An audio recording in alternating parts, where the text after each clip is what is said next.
So I want to talk a little bit about how we view others and how we behave towards others, and how our view of others sometimes can affect how we behave towards them, especially towards those whose behavior we don't like, who we think are being rude or unkind to us. There's a, and I'm going to go off on a little bit of a extreme tangent here, but there's a genre of movies that's got some popularity in our culture, um, zombie movies. And I don't know who's actually seen any of these, but most of us know the premise of these are like The Walking Dead. They're not really people anymore. They're just walking corpses, and they're not sentient. And a lot of the early zombie movies, they were like these horror movies where people would lock themselves in their house because they were afraid to keep from getting attacked by these beings. But progressively, they just got to be more and more violence, where people were going out with their shotgun to go find the zombies and kill them. And it just got to it's because they're not really beings. They're just this very extremely dangerous nuisance. I think that this tendency, and really, I think it's a reflection of something in our society, and it feeds something negative in our society.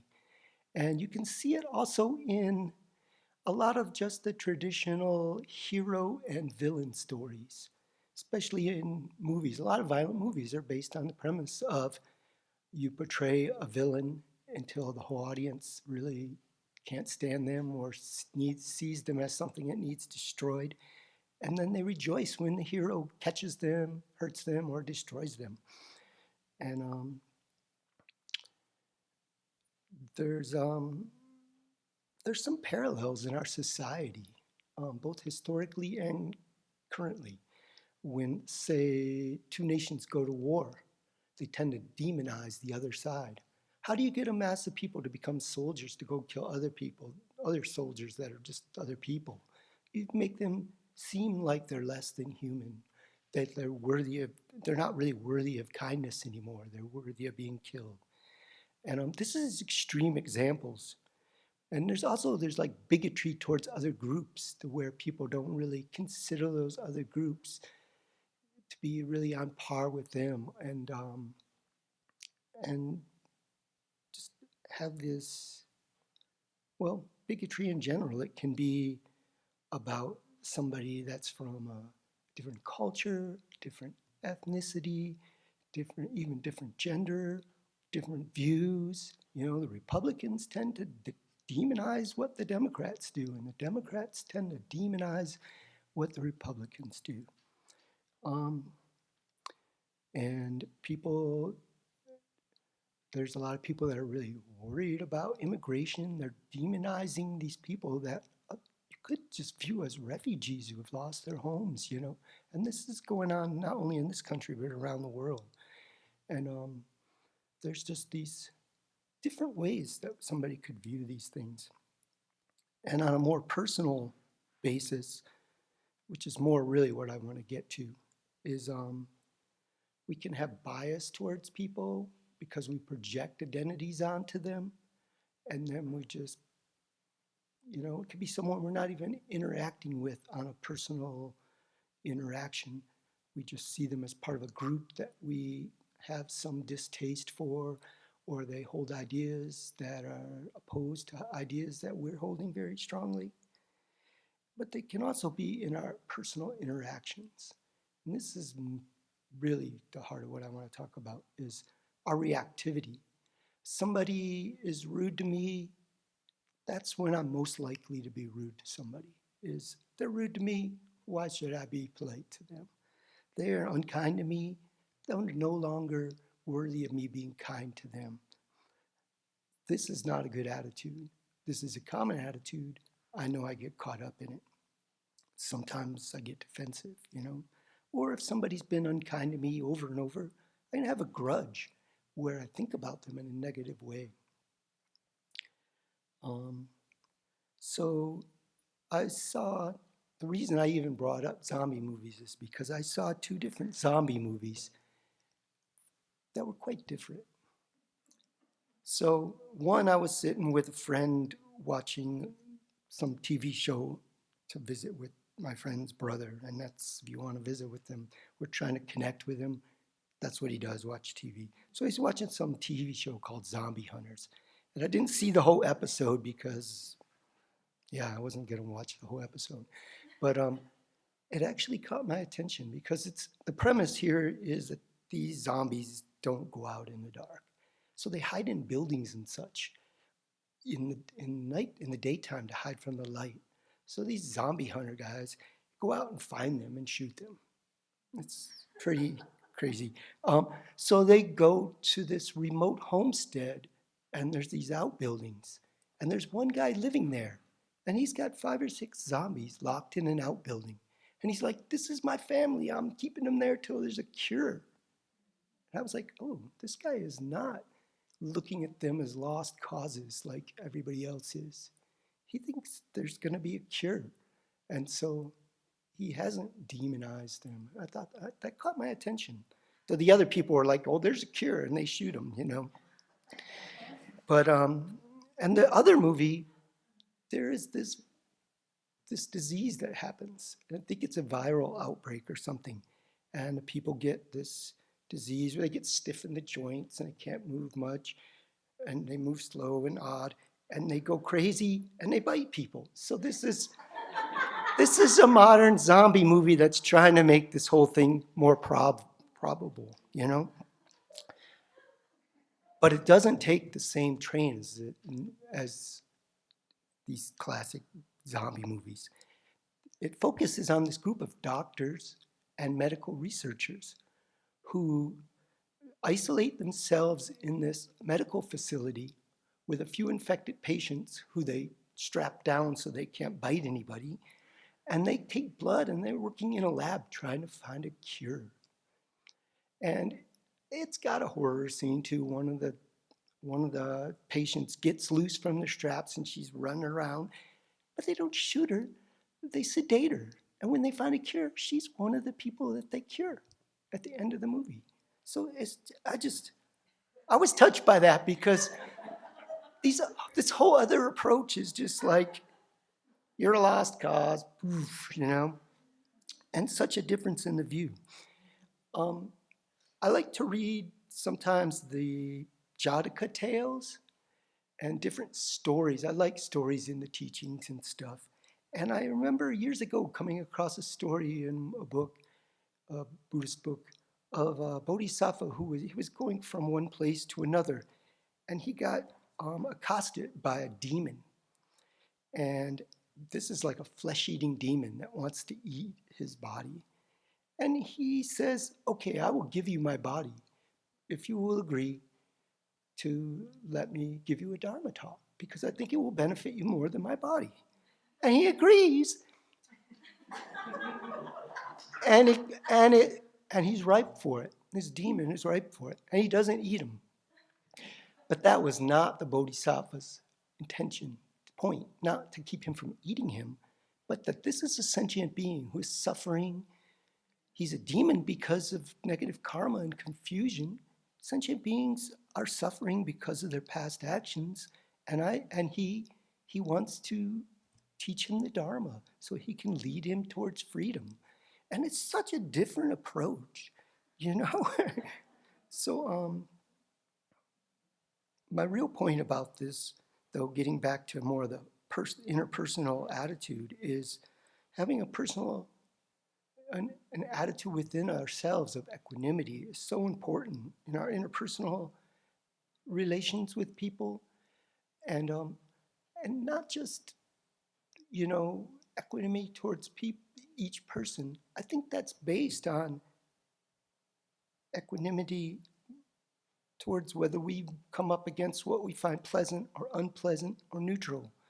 You know, that's kind of how we're putting people into these categories of friend, enemy, and stranger, is based on our inequality toward our non-equanimity towards pleasant, unpleasant, and neutral. And so trying to develop that, I think, is very important. And that also goes into this greater thing of how we view groups of people and whether we label people. Um, there's a quote, I think I got it out of a Zen book years ago, and I'm just gonna, I don't have it, I have written down here what I remember of it. So it says, no matter when, where, how, or by whom provoked, never do they transgress their own fair path of conduct. And so this is the point I'm getting at, is that is to look at our own behavior and attitudes and to not transgress our own fair path of conduct, regardless of how other people are acting, or basically not regardless of how other people appear, what their attitude is, and how they act. Because this one life is such a small window. And somebody may be unkind to us in this one life, or maybe they're just unkind to us this one day because they're having a hard time, you know. But those same people, each and every one of them that's been harmful to us has been kind to us countless times. And each and every one that has been kind to us has also been harmful to us in past lives since beginningless time. And all the people that we consider neutral or that are apathetic towards us and we're apathetic towards them, they've also been kind to us and cruel to us. And in the long run, the cruelty and the unkindness is greatly outweighed by the benefit and the kindness that we receive from people. So the appearance in this one life of somebody, whether we like that appearance or we like their attitudes and their views, or whether we like their actions or we don't, that's not a very, it's not a very sound basis for being attached or averse or apathetic towards beings in the long run.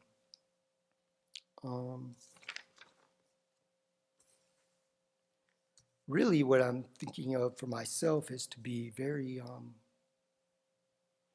not to let myself fall into an attitude when someone's unkind to me or rude to me, or maybe they're not being, maybe that's my perspective of it.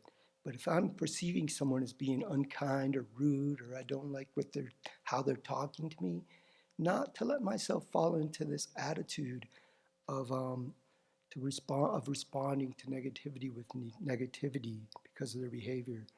This attitude of thinking they're undeserving of my kindness.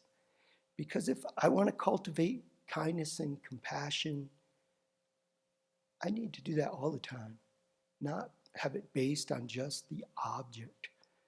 Regardless of other people, of the object, I want to be able to take every opportunity to continue to practice that. And I know this can be difficult. I personally find it very difficult, especially when I'm challenged with somebody that I feel is being rude to me or unkind to me. But like so much of our Dharma practice, making a seemingly difficult shift in our mental attitude towards a situation can make the situation so much easier, even though it may seem hard to make that shift. And we have many tools because we have received a lot of teachings. We have many tools to turn our minds towards a more beneficial way of thinking of things and seeing things. And I know we all want to have a more beneficial and altruistic attitude towards people. And I think it can be very helpful that when we're in difficult situations to think, this is a time that would be good to practice compassion and kindness. This is what will be best in this situation. And not just in difficult situations. Any situation. His Holiness the Dalai Lama has a famous quote that says, "Be kind whenever possible." And it is always possible. And I love that quote. And I want to end this talk by reading a post from one of the participants in the Safe Chorus who gave me permission to read this, because I had written most of this BBC in my head, and I read this, and there's part of it really stood out to me as I'm going with this. It helps to know that another person's behavior arises from causes and conditions of which I know nothing. They may treat me well or badly, or ignore me altogether, and I have no way of knowing why. This releases me from the constant pressure of people-pleasing. In addition to that, why would their behavior affect my ability to be kind towards them? That's really what caught my attention in this. Why would their behavior affect my ability to be kind towards them?